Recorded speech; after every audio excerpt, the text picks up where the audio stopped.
घर द्वार हम लोग छोड़ करके राता राती भागे हैं। बृहस्पति के दिन पानी आया है, रात में आया है। इतने पानी धार में चले। नमस्ते, मेरा नाम अनिल शारदा है और आप दी जर्नलिस्ट अड्डा देख रहे हैं। नदियाँ जीवन देती हैं तो फिर लेती भी हैं, और अगर बिहार की बात करें तो हमेशा ले ही रही हैं। देना तो खैर एक बात है ही। बिहार में 28 जो ज़िले हैं वो लगातार हर साल बाढ़ प्रभावित क्षेत्रों में से एक होते हैं। इस बार अगर देखा जाए तो लगभग 16 से 18 जो ज़िले हैं वो बाढ़ प्रभावित हैं बिहार में। हम लगातार बिहार में बाढ़ की कवरेज के लिए आ ही रहे हैं और आप सब देख ही रहे हैं। फ़िलहाल मैं आपको कुछ ऐसी चीज़ें दिखाने वाला हूँ कि अभी बाढ़ आई है और ये सारण का इलाका है। इस इलाकों से बाढ़ धीरे धीरे जा चुकी है, लेकिन जो पानी और जो कहर बरपा है उसके बाद की स्थिति क्या है उसे जानने के लिए हम यहाँ पे आए हुए हैं। अभी जो सफ़र है वो पटना से सीधा गोपालगंज की तरफ जा रहा है। ये पूरे इलाके जो हैं वो बाढ़ प्रभावित हैं। बहुत सारे लोग कैमरे के पीछे आ गए हैं। मैं चाहूँगा कि आप लोग आगे आ जाएं। आप में से जिन भी लोगों का घर बाढ़ में प्रभावित हुआ है, खेती प्रभावित हुई है, तमाम चीज़ों पे हम लोग बातचीत करेंगे। शुरू में मैंने क्यों कहा कि नदियाँ जान लेती हैं तो जान देती भी हैं, तो किसानों का सबसे बड़ा जो जान होता है वो उनकी खेती होती है।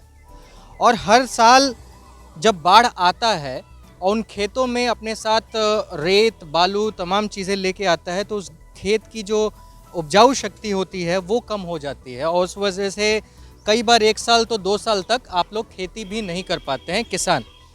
तो हम लोग बातचीत करेंगे। उससे पहले अभिषेक, एक बार बोलूँगा कि ये दिखा दो किस तरीके से लोग रहने को मजबूर हैं। ये प्राथमिक विद्यालय है, कौन सा, चौधौली जगह, जोधौली जगह है, और ये सारण जिले में आता है। इस बार जो बाढ़ है वो 2001 के मुकाबले कितना बहुत ज़्यादा है सर, ज़्यादा है। इधर का पानी निकलने का यहाँ पर पुल नहीं है, साधन नहीं है, इसलिए पानी इधर सबको घर में घुस गया। अगर पुल होता तो ये पानी सब निकल जाता। पुल का निर्माण के लिए आप किसको बोलते हैं? विधायक को, मंत्री को? यहाँ जो है खुद मंत्री जी हैं, रूरी जी हैं, विधायक जी, रूरी जी यहाँ पर हैं, उनका घर यहीं पर अमनौर में है, लेकिन वो तो आते, वो तो सांसद हैं, वो तो जो है इस समय दिल्ली में ज़्यादा रहते हैं।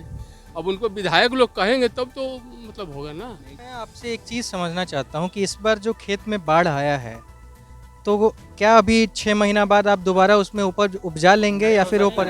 मुश्किल है। क्या कमी होता है? कभी पानी नहीं निकलेगा, पानी पड़ा रहेगा खेत में। नाला है नहीं, साइफन है, तब पानी निकलेगा कैसे? खेत सूखेगा नहीं तो किसान मर जाएगा।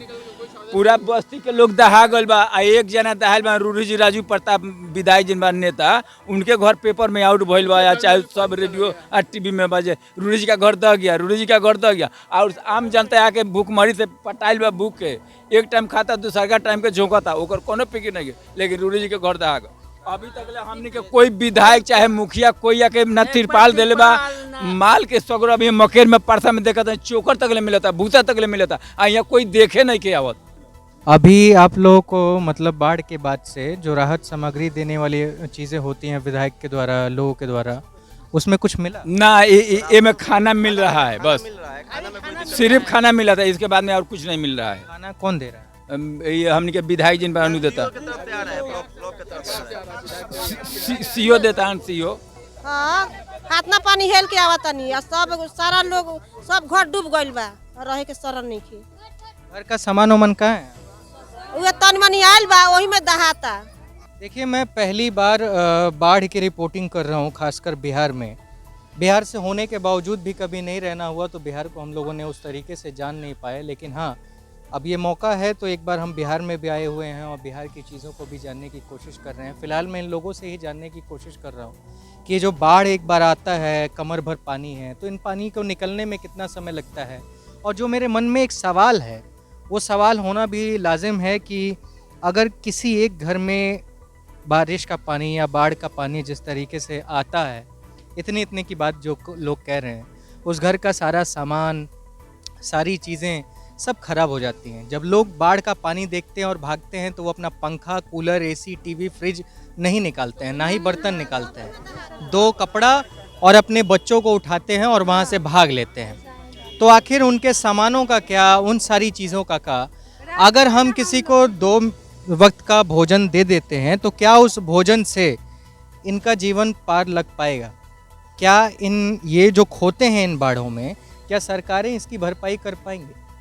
नीतीश कुमार साहब को सोचना चाहिए कि सालों बीत गया, आज भी वो आरजेडी और लालू यादव के ऊपर तमाम भपकियाँ देते रहते हैं, लेकिन अपनी 15 साल की सरकार को नज़रअंदाज करके चले जा रहे हैं। उन्हें एक बार झांकना चाहिए कि अगर 15 साल में कुछ ऐसा कर लिया होता तो शायद ये जो ज़िले हैं वो बाढ़ प्रभावित नहीं होते, कोरोना के काल में वो लोग परेशान नहीं होते। ख़ास बात, अगर इस वीडियो में आप देखेंगे तो फिर वही सवाल होगा कि आपने मास्क क्यों नहीं लगाया। तो साहब एक बार यहाँ पे आइए और इनकी स्थितियाँ देख लीजिए। ये 2 वक्त के खाने के लिए पहले मोहताज हैं, बाद में फिर इनको मास्क और तमाम चीज़ें चाहिए। तो अगर इनसे आप सवाल कर सकते हैं तो आप आगे कर लीजिए, सरकार में बैठे नेता कर लें। खुद इंदिरा आवास वाला सर वो कितने बरस हो गए, 40-50 बरस हो गए इंदिरा आवास वाला घर बनाए, वो 20,000 रुपया में का इंदिरा आवास के घर बनेगा? उसी में लोग खा गया।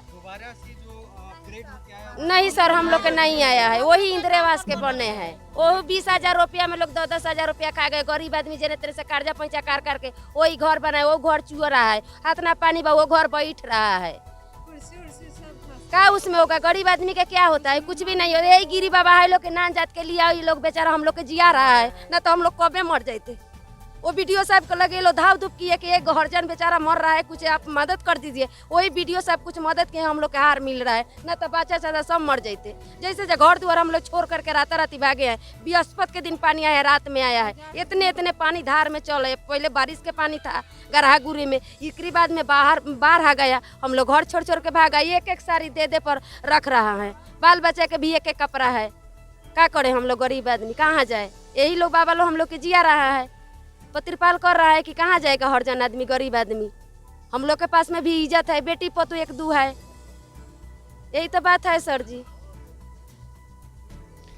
स्थितियां भयावह हैं और ये लगातार यूं ही बिहार में बने रहने वाली हैं। फिलहाल 15 साल बीत चुका और दोबारा से इलेक्शन का समय आ चुका है। अब देखना ये है कि ये करे तो करे क्या। स्थितियों के ऊपर नज़र नहीं जा रही है। सरकारें जो वायदे करती हैं उन वायदों का कोई भी ग्राउंड लेवल पे मुआयना नहीं होता है। मैं अभी हाल ही में पटना में किसी एक मंत्री के यहाँ बैठा था और उनका इंटरव्यू कर रहा था, तो उन्होंने सीधे तौर पे साफ साफ कह दिया कि साहब मैं कृषि मंत्री करीब 8 सालों तक रहा हूँ। नाम भी ले लेता हूँ, पूर्व मंत्री रहे हैं कृषि मंत्री नरेंद्र सिंह जी।